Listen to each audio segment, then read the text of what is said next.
We ended up getting a comment. Finally, We got a comment. somebody's commenting. Someone was trash talking us on the thing. We're dumb fans. Just for the people out there who are watching, we appreciate it. Also, bear with us because sometimes there's delays on getting things out. We love the engagement, and you call us out. That's fine too. We don't care. We can take it.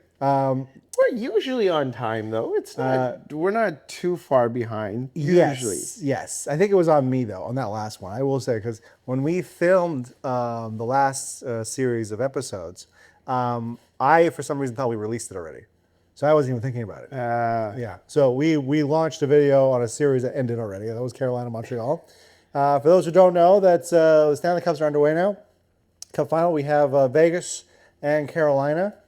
Game one was yesterday, the date being the Tuesday. Today is Wednesday. We do a series of videos on the Wednesday, every Wednesday, and then we launch it. And hopefully we'll do it more often when we make some money. But right now we're making nothing, nothing at all. So just when you're out there trash talking us, remember we're making less than zero to try and entertain you. Those comments are our income. Yeah. Well, we made 5 cents on your comment. Yeah. Thank you very much. But we love it. Yeah. Honestly, it makes you guys want to like and subscribe us more. Just trash talk us. We don't know what we're talking about. We're not experts. We don't know nothing about this. This whole world is just our opinion of just dumb, stupid stuff that we say. So, game one. Game one. In the books. Carolina and Vegas. Carolina just beat themselves. Yeah, they were up 2-0. Vegas just didn't give up. Like they were down in shots. No. Carolina started playing their type of game. Yeah. I thought they were just going to do what they did to Montreal, but Vegas fought back, took a 3-2 lead. I don't think they gave up the lead after that, Vegas. Once they scored 3 straight. Yeah, so Carolina was able to tie it twice. They weren't able to retake the lead. Yeah. And I do think that there was a question of whether Carolina could put goals on Vegas, but I think they answered that. Now, this was his first game. So, if you're going to go by the logic that it's a free, feel-it-out game, then the next run of games here in this series are probably going to be tight checking. I like that this game was high scoring. I hope that it's going to be high scoring the rest of the way because we're degenerate gamblers. We're trying to make that sweet money. And the game itself, these two teams don't see each other that often. Mm-hmm. What is it, twice a year? The Carolina and Vegas. So I think like the Montreal Carolina game one, even though Carolina had a bigger break, that's why maybe there was like such a lopsided victory for Montreal. This one, I just thought it was feeling out, and they don't know their styles. Seeing video is different than playing the team. Yeah, and Vegas, they did a great job of just staying in the game, staying composed. Besides the goal scoring, it was a pretty boring game. I thought it was pretty boring. Carolina goals were happening. That's the problem, though. It's not just about goals with the NHL. It's not basketball where you can just run up and down the court and throw a bunch of free throws. In hockey, it's the moments in the game, right? It's the game within the game kind of thing. And there wasn't really a lot of that. Carolina owned the first period, even though somehow Vegas was able to score a goal. And then Vegas had their opportunities. They scored a goal in pretty much the first 2 minutes of every period. And Carolina was able to work their way back into the game. But it just never felt like either team really got their footing. Maybe it's because it's game one, but I just wasn't. I definitely think it's only because it's game one. I think we were spoiled as hockey fans having Florida and Edmonton go back to back because that rivalry was built. So the game one of that series, the last year, that intensity was already there. I think it's going to build up with Carolina and Vegas, obviously, and these are totally different teams than Edmonton in a big bully type of Florida team. Yeah. So if I'm the NHL, I'm taking notes here on what not to do for next year. So to fix the games, we don't want Carolina, Vegas. You got to block out. You're doing it wrong. You got to get a Canadian team in the finals, okay? And then you got to get a team in America that we hate. And you get them to play each other. That makes for, producer Steve agrees, that makes for a great best-of-7 series. If you get two teams that are just technically sound and a bunch of nerds, okay? Okay, that doesn't make for a great final. No one's excited about Vegas and Carolina, save for the people in Carolina and in Vegas. That is it. And Toronto for making sure that Vegas loses. You know, why don't we just get rid of the hockey team in Toronto? I had a theory. Why don't we just split Toronto Maple Leafs into two teams, okay? You get one team in Hamilton, right? Okay? And then you get the other team in the AHL as a two-team affiliate. That way you're still making some money in Toronto. And then you just never have the Toronto Maple Leafs ever. I would love that. You'd love that. Who cares about Marner? I don't care about Marner. I don't care. And Toronto fans do. Yeah. And that's why I want Vegas. This is why I'm backing Vegas in this series. Just for Marner to hoist that cup a year after he's left Toronto. Yeah.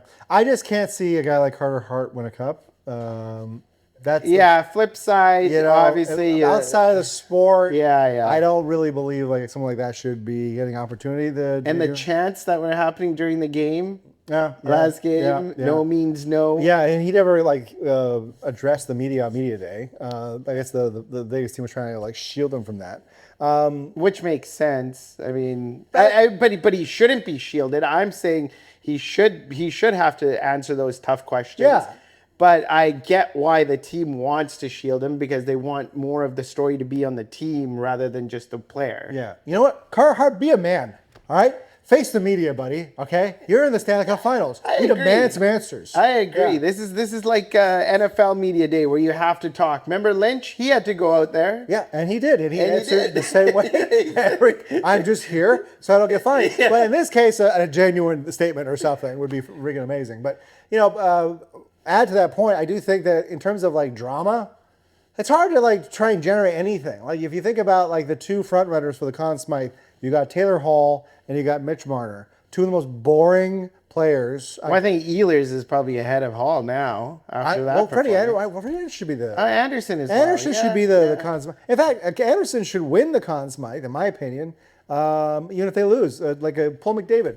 Right? They just gave him the Conn Smythe because he showed up. Well, I mean, McDavid was playing on a different level than everybody. He had to get something. But do you think he can like sleep? Where does he put that trophy? You think? Oh, I don't think he keeps that anywhere close to him. That just reminds him of what he could have had. I wonder if he calls J.S. Shiger and be like, "What did you do with this? Why did they give it to me?" The video of him when they announced his name and he's just sitting in the locker room. Yeah. Oh my god, priceless. I would have thrown it out. Yeah. I don't care how much money I would call. I don't care about the tradition. I would have thrown the trophy in the trash and just like gone on a boat somewhere. Or I don't even think you could vacation normally. I think if you're a guy like him or McKinnon, you just can't vacation. Yeah. Or maybe in the States, but Carolina, going back to Carolina, their first line. That's how boring the series is, by the way. Yeah, We're talking about a trophy handed out 2 years ago. Yeah. That's how much this sucks, NHL. And I'm not even making money on this, man. I think it will get better, but what Carolina has to do is that first line of Aho, Jarvis, and Svechnikov has to show up. Can we agree that Jarvis is not a star? Jarvis is a star. He's not a star. I don't care. You're not a star, bro. He was on Team Canada. So was me. I was on Team Canada. That's why we lost. You were definitely not on Team Canada. Yeah, it's just kind of funny when he's with his buddies and he flew his guys over there in Italy. Yeah. And they're like wearing a bunch of they're just a bunch of bros. Yeah. And it's like, I'm gonna go play the gold medal, whatever. I'm like, can you act like a professional? He lives with his parents still. I probably would do that too. Yeah, it makes sense. We're in a recession, baby. You gotta save money. You know what I mean? It doesn't matter how much money But they got to show up. That first line's got to show up. Yeah, they got to show up. Because obviously they're going to get the tough checking. But look, Eichel got a point. And then the Marner line pitched in. The top guys of Vegas were showing up, except for Stone maybe last game.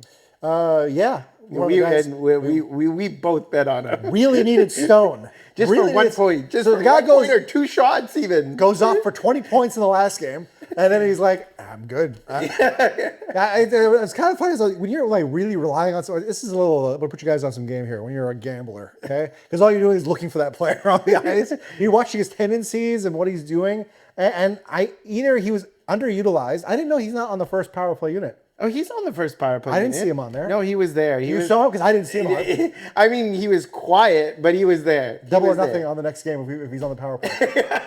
Done. He's on PP1. You just make a bet on top of a bet. He's definitely on PP1. Revolutions. Keep the client on the Ferris.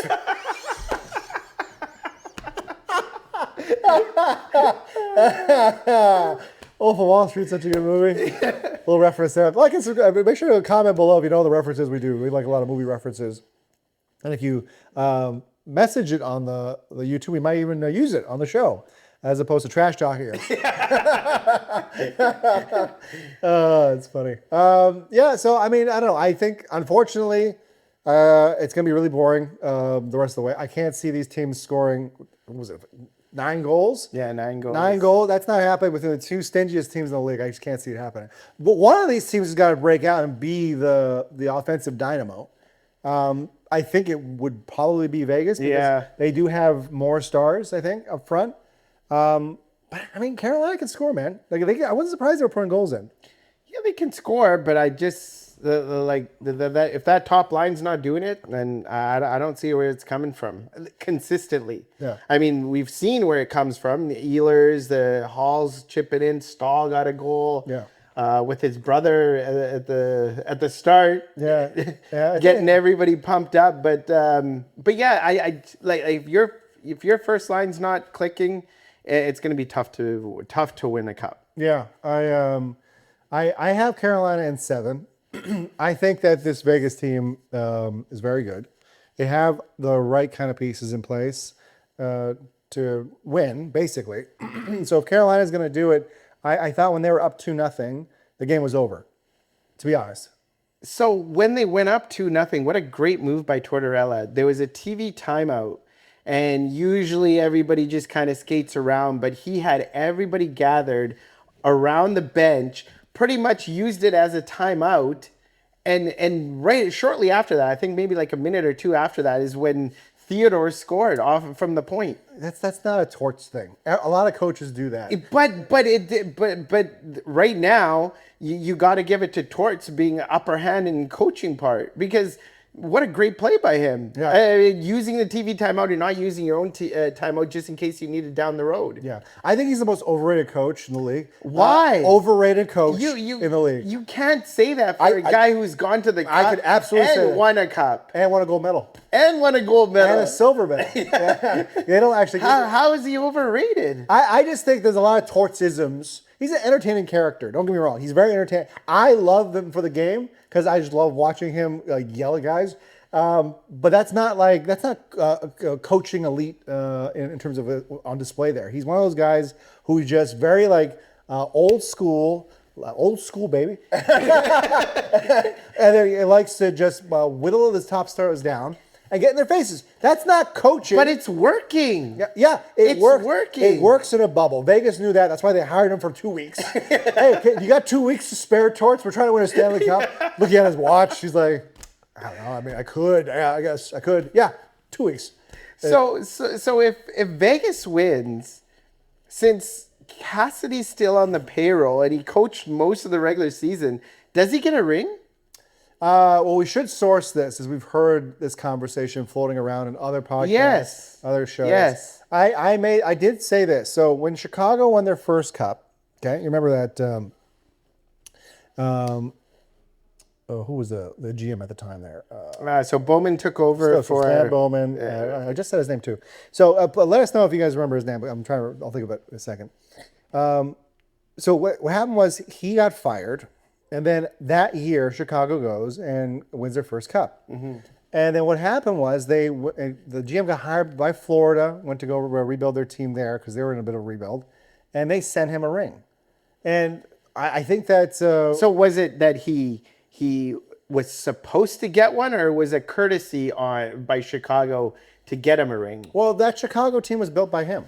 No, but Yeah. but I'm saying was it like a courtesy to him? Hey, this was your team. We want to get you a ring too, or was it okay? You earned this ring because these are the rules, and yes, you deserve the ring. Yeah. Like so a player doesn't play in the playoffs, but plays 25 or 30 games, whatever the threshold is, gets a ring if they win the cup. Yeah, I'm gonna look this up if you want to keep jumping on that because I do think it is basically courtesy of that, right? Yeah. So in this case, like in that case, like Talon, was it Dave Talon? Dave Talon, yeah. Yeah. Dale Talon. Dale Talon. So he went to Florida. It could have been like Chicago's like, hey, you know what? As a courtesy, we want to get you a ring too. This is pretty much your team you built. But on the other side, where as for like a player or a coach that's still in as an employee of Vegas, but they're fired, do they get a ring? You're employed by Vegas, and Vegas isn't allowing you to interview anywhere else. Then You're still getting paid by Vegas. You're still getting paid by Vegas. A lot of coaches get fired; they still get paid. Yeah. I think it really is based on the relationship. I can see why he would get a ring As a courtesy. Dale Talon was asked this. They're like, "Hey, Stan Bowman wants to give you a ring," and I remember the interview. He was saying, "Well, if he wants to give me the ring, he's gonna have to fly to Florida to give it to me." Really? And he did. So I think that's pretty interesting to me. You don't have to do it. I think that it's definitely case by case. But yeah, sure, why not? I can see Bruce Cassidy getting a ring. I don't see it. Vegas is a ruthless organization. They're ruthless, yeah. They're ruthless. I don't see him doing it. I don't see him being courteous and being like, probably you know cost. what? It probably costs like $5 million across the board to get those rings made. Yeah. So why not do it with the guy who won you a cup 2 years ago, right? And got you pretty much in the top of the Pacific Division at that point. At the point, but when Torts took over, that Vegas team wasn't even making the playoffs. Yeah, they were going downhill, but they were still fighting for that top position. Yeah, at the time when Cassidy got fired. I didn't think they were going to make the playoffs. Torts turned them around. I thought the whole Torts thing was going to blow up. I've obviously been proven wrong. And you're still saying he's overrated as a coach. Yeah, I am. but Torts turned around this whole team. Yeah, Torts turned around. Never mind the fact that you got Jack Eichel. I'm just saying the words that you just said. I'm sorry, overrated. He's overrated coach. He's overrated coach. I'll stand by that. I'll fight anybody out there. But let us know your thoughts. We're happy to get this content out to you guys as always. We are really appreciative if you comment. We'll take the hate. We'll take the comments. Any topics that you want us to talk about? People think that we're not going to be talking sports when the sports thing is over. But we are going to talk sports. We're going to talk sports all the time, 24/7. And if we can get you the content as soon as possible, we will. Or if we forget, just give us a little grace. We expect that. Harp, Amro, DumbFans.